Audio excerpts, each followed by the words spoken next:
Alright, I'm almost ready to go for the gym. Oh, wait. My pants are still in the other room.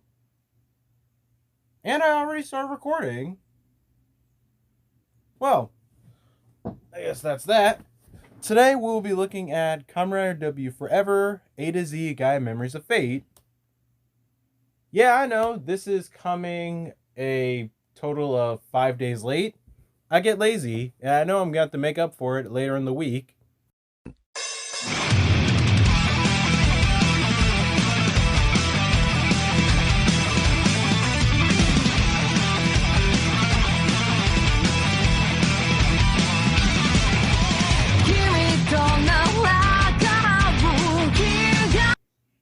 As said before, this review's coming out a bit late, and to that, my apologies.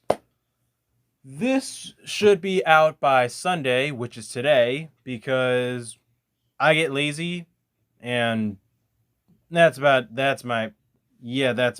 no excuse.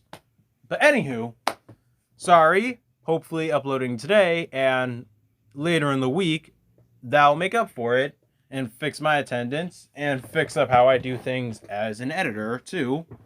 But, with that said, let's dig into KamenRider W, Forever, A to Z, Gaia Memories of Fate. Yeah, I know I almost messed up my own sentence, but this isn't the first time I've done that. This movie begins with a helicopter, most likely owned by Foundation X, because what's inside are T2 memories that are soon stolen-ish by our movie writer, KamenRider Eternal, aka famous singer Mitsuru Matsuoka, who 5 years later sings the theme song for KamenRider Drive, which I really like.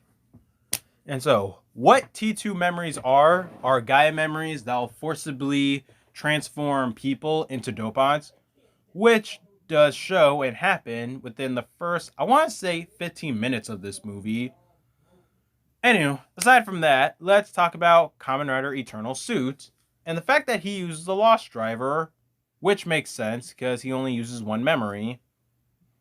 But that was a stupid detail. Anywho, Eternal suit. I actually quite like it. I think the white with the W aesthetics make the suit pop out a bit more. And I like some of the details on it, like the thing attached to his leg and the thing on his chest, because he's a mercenary. So it really makes sense there. The cape, however, is pretty silly, to say the least. And holy crap, does he carry...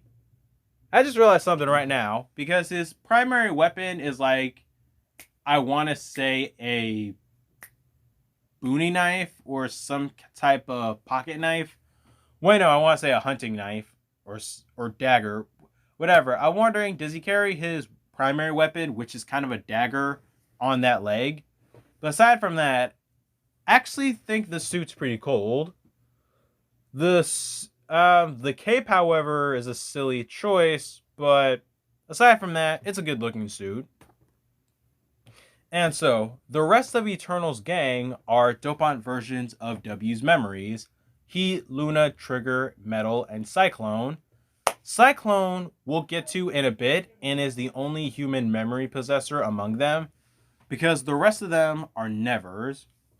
Now, what Nevers are undead humans who have died and, thanks to Museum, were brought back to life. And the 5 we're focused on are mercenaries.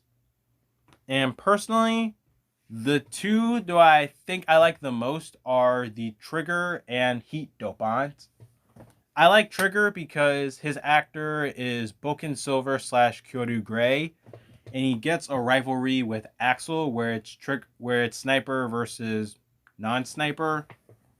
And I like the Heat Dopant because she's pretty badass and hot. And now, canonically, this show takes place after episode 44 and before episode 45. So at this point, Philip knows who his parents are and is mistaking the Cyclone Dopant named Maria for Shroud. And really, this movie seems to be a big focus episode for Philip. And here's what made me realize that. Because, well, the W portion in the Movie War 2010 movie, that part was mainly, it was like a big focus episode for Shotaro on how he needed to accept and get over, like, Skull's death for him to realize it wasn't his fault and that he is a true detective. But with Philip, it's it's as deep as that, but a bit deeper, which makes it so much more interesting to watch. Not that Shotaro's wasn't, but it makes this movie so much better. And so, after Shotaro and company collect all 26 memories from A to Z, you get it now, because title. Anywho, they encounter each Never and soon meet Eternal. They fight and soon lose to Eternal and Eternal's maximum drive. And let me just say something about Eternal's maximum drive.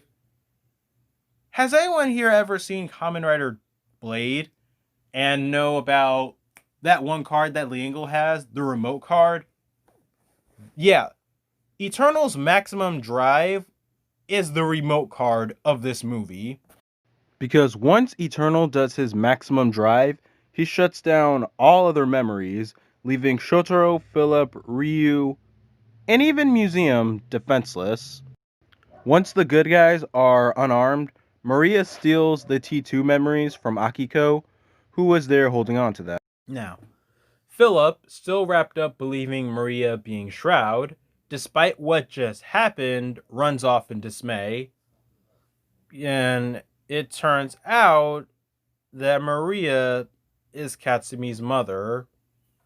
Eternal died a long time ago, to the point that when he was a teenager, he resembled Philip in his adolescence. Like, since then, Maria has been ejecting him with science that'll turn him into another and keep him from age. And she also injects him. When she injects him with that, it also keeps him aging for him to wake up the age that he is.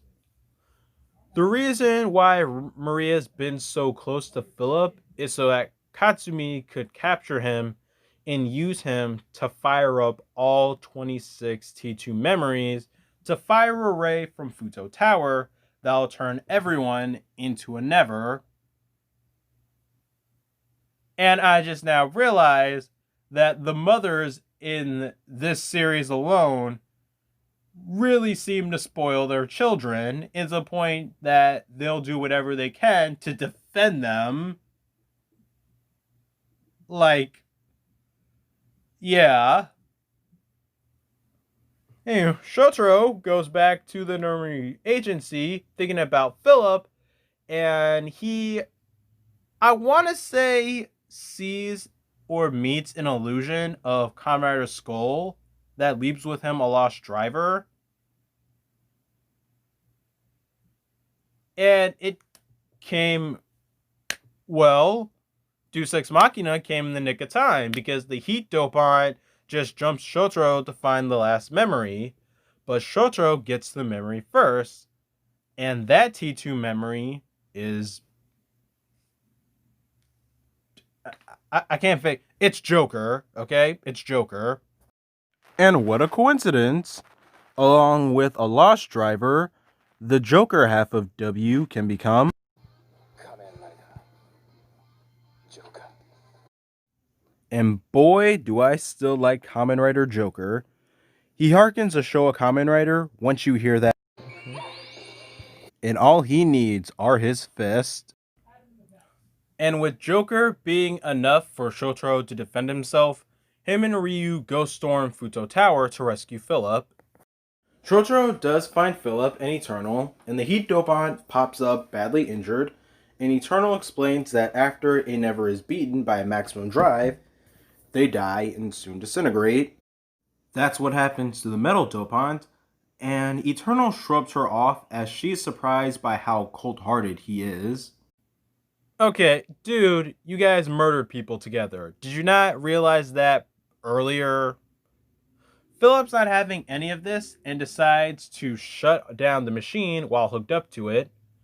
Now, Philip's trying to shut off all the T2 memories, and Shoto's having a hard time holding off Eternal until Maria runs up to eject a serum into Katsumi to kill him. And to continue his streak of being a bastard, Eternal shoots and kills his own mother. Yeah. Anywho, Philip destroys the machine so that they can all use their regular memories again. Oh, at least I should mention what Ryu's doing while that's happening.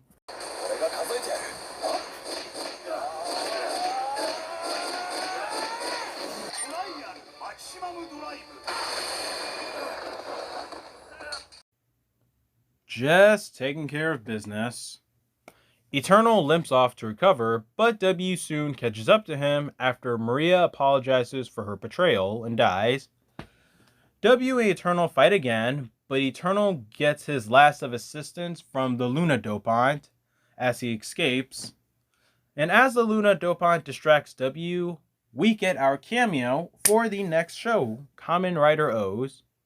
So AG pops up out of nowhere, seriously, out of nowhere, and he takes care of the Luna Dopant.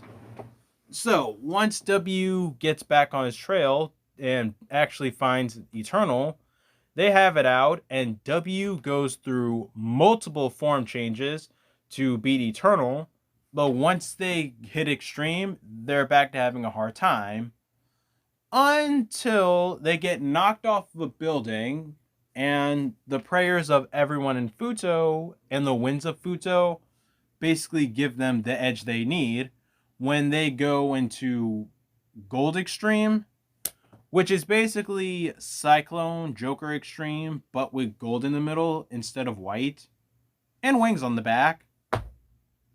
Anywho, let's talk about that form for a bit, shall we?